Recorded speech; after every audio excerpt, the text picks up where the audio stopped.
እንዴት እንግባባ? የልቦለድ ድርሰት ጸሐፊና አቅራቢ ስማቸው አለሙ። ቪዲዮ ቅንብር ተመስገን አዝመራው። አድማጭ ተመልካቾቻችን እንደምን ሰነበታችሁ? ባለፈው ዝግጅታችን የመጽሐፉን ክፍል 2 ማቅረባችን ይታወሳል። ቀጥለን ደግሞ ክፍል 3ን እናቀርባለን። በተከታታይ የሚቀርበው ጠቃሚ መልእክት እንዳያመልጣችሁ ሰብስክራይብ አድርጉ። ለሌሎችም እንዲደርስ ሼርና ላይክ እንድታደርጉ በትህትና እናሳስባለን። ቃላት ደስታና ጤና።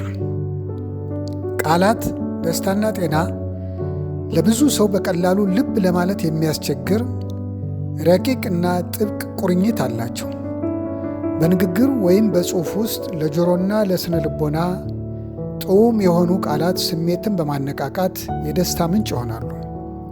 የሰው ልጅ ስሜቱ ከተነቃቃ ደግሞ የደስታ ጅረት በአእምሮና በመላ አካላቱ ውስጥ ስለሚፈስ ውጥረትና ጫና አይሰማውም። ከዚህ ይልቅ መንፈሰ ጠንካራና ብሩህ ተስፋ የሚታየው ይሆናል። ይህ ሁኔታ የጡንቻዎችንና የነርቮችን መዝናናት ስለሚፈጥር በጭንቀትና በውጥረት ምክንያት በሰውነት ውስጥ የሚከሰቱ በሽታዎችን ይከላከላል። ዕውቁ የሥነ አእምሮ ምሁር ዴል ካርኔጌ በሰውነታችን ውስጥ ሊፈጠሩ ከሚችሉት ከ150 በላይ የካንሰር አይነቶች መካከል 90% ለሚሆኑት መንስኤው በአእምሮ ላይ የሚፈጠር ጭንቀትና ውጥረት ነው ብሏል። በንግግር ውስጥ መልካም ቃላት አእምሮ ላይ ጭንቀትና ውጥረት እንዳይፈጠር እና አእምሮ ወለድ በሽታዎች በመከላከል ከፍተኛ ሚና እንደሚጫወቱ በጥናቶች የተመሰከረለት እውነት ነው። በአንጻሩ በንግግር ውስጥ የሚያበሳጩና የሚያስቆጡ ቃላት ስሜትን እየነኩና ለረጅም ጊዜ በታወሱ ቁጥር እንደ በርበሬ እየከነከኑ አእምሮን ይጎዳሉ። በተለያዩ አካላት ላይም ሕመምን ይፈጥራሉ። ባልና ሚስት እና ሌሎች የቤተሰብ አባላት ጠዋት ከምኝታችን ተነስተን ሐሳብ መለዋወጥ ስንጀምር ስንቶቻችን ነን ጣፋጭ ምግብ ለማዘጋጀት ከመሞከራችን በፊት በጣፋጭ ቃላት ለመነጋገር ንቁና ብቁ ሆነን የምንገኝ? መልሱን ለአድማጭ ተመልካቾቻችን እተዋለሁ። በተለይ ባልና ሚስት ከዋሉበት ቤት ገብተው ሲገናኙ ቢያንስ በመጀመሪያዎቹ 10 ደቂቃዎች ውስጥ አንዱ የሌላውን ድክመት ከመተቸት እና የጎጆ ጎደሎችንና ችግሮችን ከማውራት ይልቅ ያሏቸውን ጸጋዎችና ተስፋዎቻቸውን በአስደሳችና ተስፋ ሰጪ በሆኑ ቃላት በመግለጽ ላይ ቢያተኩሩ የጋራ ጊዜያቸው የደስታና የመዝናናት ምንጭ ይሆናል። ይህን ማድረግ ሲችሉ ደግሞ ጤናማ ሆነው የደስተኛ ሕይወትና የረጅም ዕድሜ ባለቤቶች ይሆናሉ። ጥናቶች እንደሚያሳዩት መጠነ ሰፊ ቁሳዊ ሀብት ካላቸው ቤተሰቦች ይልቅ መልካም ግንኙነትና አስደሳች የተግባቦት ስርዓት ያላቸው ቤተሰቦች ደስተኛና ጤነኛ ሆነው እንደሚኖሩ የተረጋገጠ ነው። ሰው ሆነን በመፈጠራችን ይህን የማድረግ አቅም ቢኖረንም ብዙዎቻችን ይህንን የማድረግ አቅም ወይም ክህሎቱን ለመጠቀም ልምምድ ባለማድረጋችን ምክንያት የዚህ ሰብአዊ ጸጋ ተጠቃሚዎች መሆን አለመቻላችን ደግሞ አሳዛኝ ጉዳይ ነው። ባለንበት ዘመን ደግሞ ከመረጃ ቴክኖሎጂ መራቀቅና መስፋፋት ጋር ተያይዞ በሰው ልጅ ላይ እየመጡ ያሉ በርካታ ጥቅሞችና ጉዳቶች አሉ። ቴክኖሎጂውን የፈበረኩት ዓለማት እጅግ የከፍተኛ ሀብት ምንጭ አድርገው አገራቸውን እና ሕዝባቸውን ሲያበለጽጉበት፣ በአንጻሩ በልማት ኋላ ቀር የሆኑ አገሮች ወጣቶች ደግሞ አብዛኛዎቹ እንዳሸን በፈሉ ማኅበራዊ መገናኛ አውታሮች የሚተላለፉ ስንክሳር ጉዳዮችንና የመከራ ወሬዎችን እንዲሁም የማዘናጊያና የቁማር ፕሮግራሞችን በመከታተል ላይ ተጠምደዋል።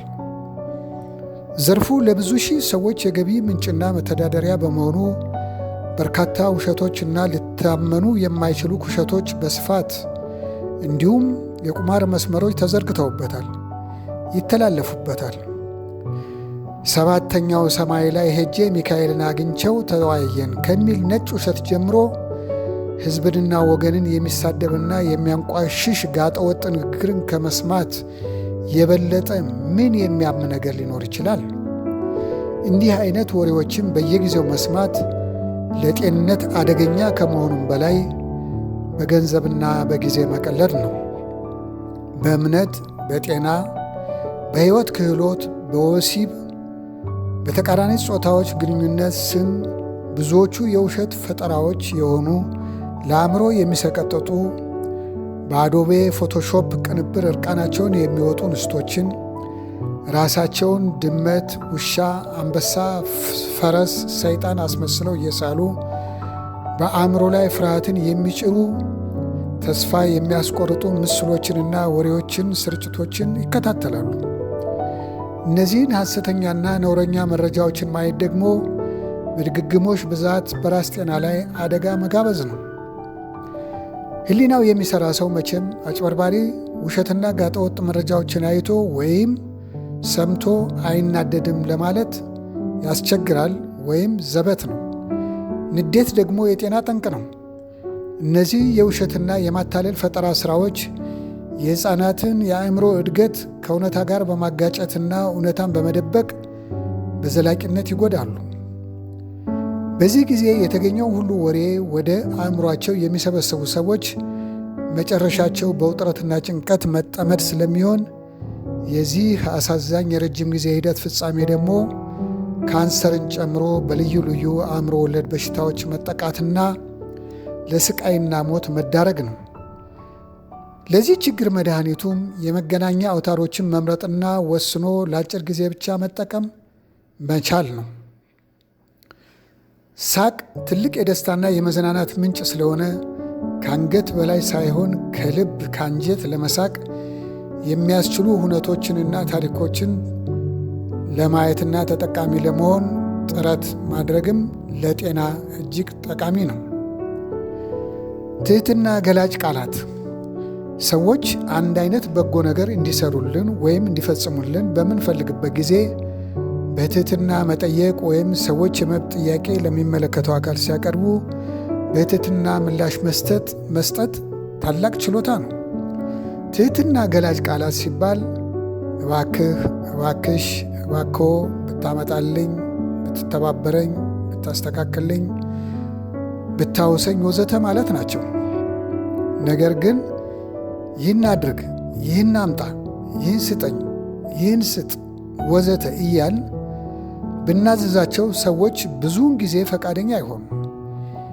የመብት ጥያቄ ለሚያቀርቡም ሰዎች በቅድሚያ ከልብ እሺ እንወያይበት፣ እሺ እንፈተዋለን፣ እሺ አማራጮችን እናያለን የሚል ምላሽ መስጠት ትህትና የተላበሰና እጅግ ጠቃሚ አቀራረብ ነው።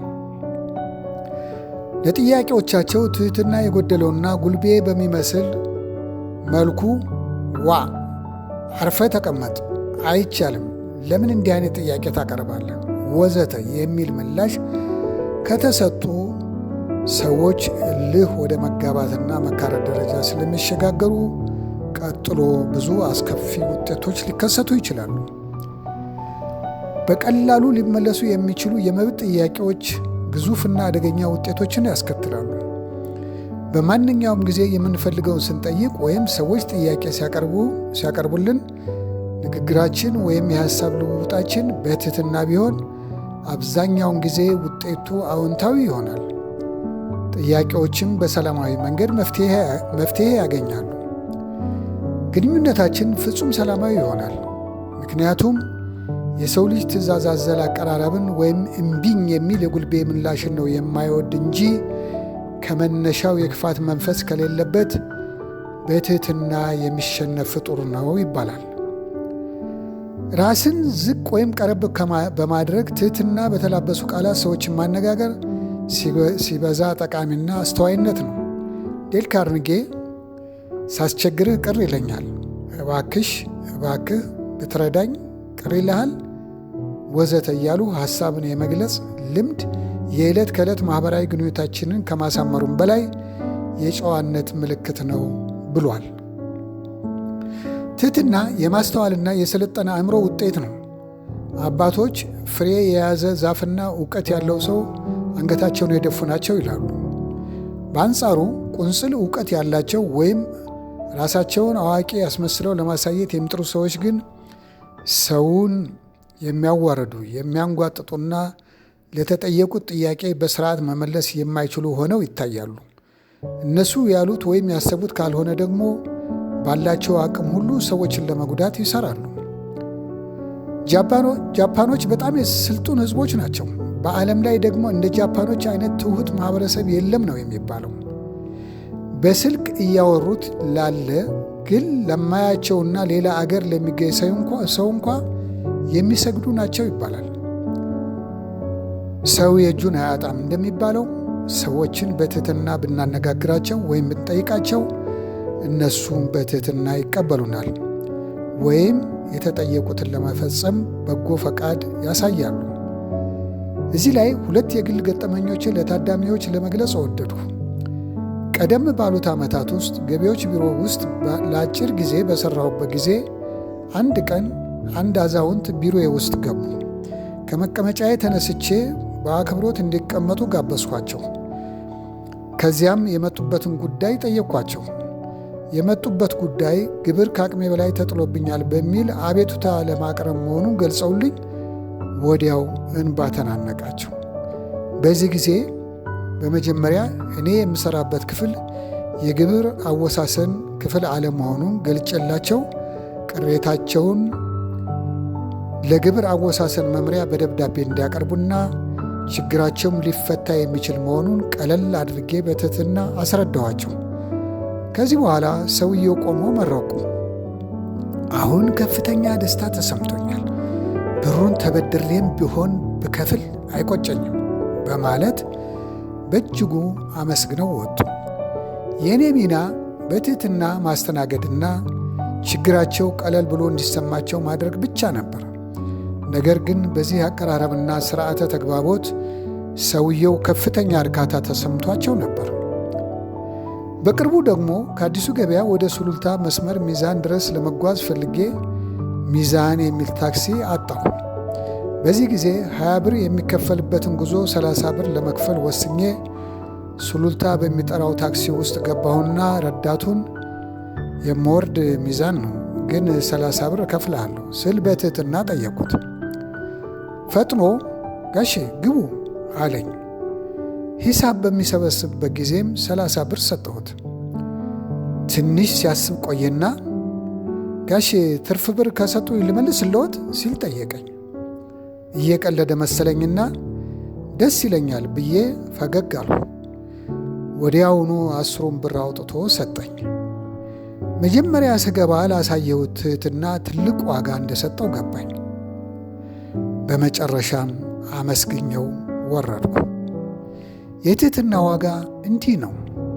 ገና ከጅምሩ ትህትና በጎደለው ንግግራችን ወይም አቀራረባችን ሰዎችን ካስቆጣናቸው ግን ክፉ ሐሳብ ወደ ውስጥ ይመጣባቸዋል። እልህ ይጋባሉ። እሺ ከማለት ይልቅ እምቢታ እንደሚመርጡ አውቀን ዘወትር መጠንቀቅ እጅግ ጠቃሚ ነው። አድማጭ ተመልካቾቻችን የዛሬው ዝግጅታችን እዚህ ላይ ያበቃ። በቀጣይ በክፍል 4 ዝግጅታችን እስክንገናኝ ድረስ ደህና ሁኑ።